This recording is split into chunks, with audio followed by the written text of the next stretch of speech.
Yo, magandang umaga, tanghali, hapong gabi mga katrops kung kailan nyo man ito mapapanood.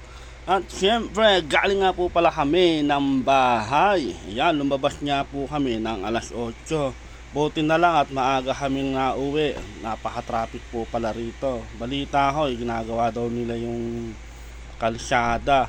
At siyempre, yung mga pupunta po rito ng Aliaga, mag-ibang way na lang muna kayo para iwas traffic na din. Ngayon na nga at umabanti na yung traffic, napakahaba po pala. Ayan, sa mga kalsada natin ginagawa, pinapalitan na nila para maging maayos at mapayapa na yung daloy ng traffic dito. Balita ko nga ay ginagawa daw pala ang kalsada doon sa magaming bibiklat. Ayan, sa mga gustong maiwas traffic, humanap na lang po kayo ng ibang way papunta po rito sa Aliaga. Ayan po ang daloy ng trapiko.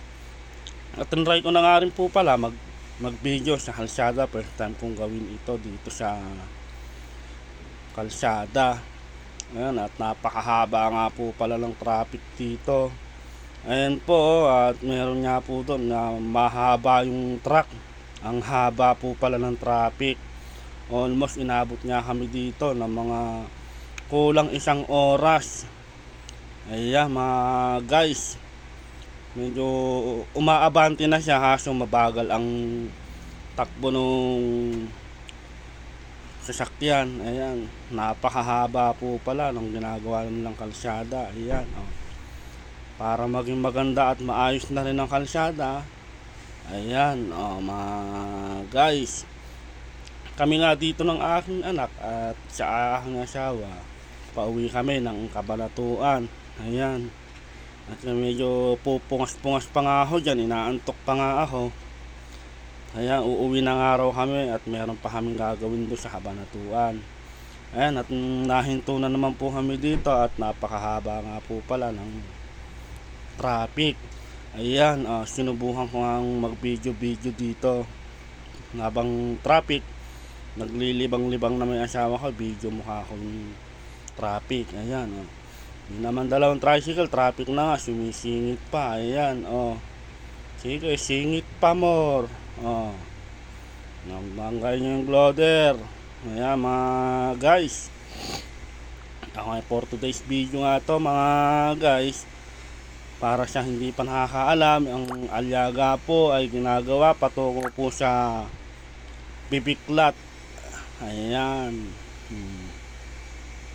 Bibiklat Nueva Ecija.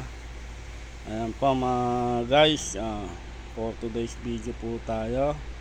Ayan nga po yung mga nagagawa ng kalsada. Ayan, tanggal na po pala rito yung mga simento ng pinagbakbakan nila. Ayan po, ito po yung mismong ginagawa at napakahaba mga guys. Ayun na nga, medyo bumilis-bilis na nga yung ating takbo ng sasakyan. Ayan, napahaba po pala, kaya po yung mga pumapasok po dyan, nagtatrabaho sa Cabanatuan, aga-agahan nyo po ang pagpasok nyo at napakahaba po pala ng traffic dito.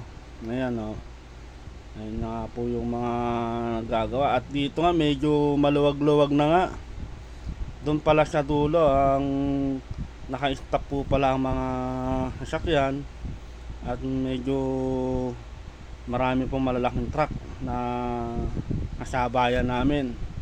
Ayan, ayan, at traffic na po rito ulit sa, hindi ko po alam kung saan lugar to. Ayan, ang ganda ng namin dito sa bayan ng Aliaga, Nueva Ecija. Ayan, na-traffic na po tayo ulit. Medyo mabagal na ulit yung takbo ng ating service. Ayan, at dito na nga po pala yung mga ibang sasakyan naka-stop po pala rito. Bali yung line namin ay nakago pala, at yung truck doon sa unahan namin, marami po palang mga malalaking truck doon. Meron pang mga truck ng buhangin, etc. etc. Malalaking truck po. Kaya iingat po tayo sa biyahe mga guys. At syempre, mayayari na po ang ating traffic. Mahaharap na tayo sa mahabang traffic mga guys. Ayan na po at dire-diretso na po ang ating biyahe.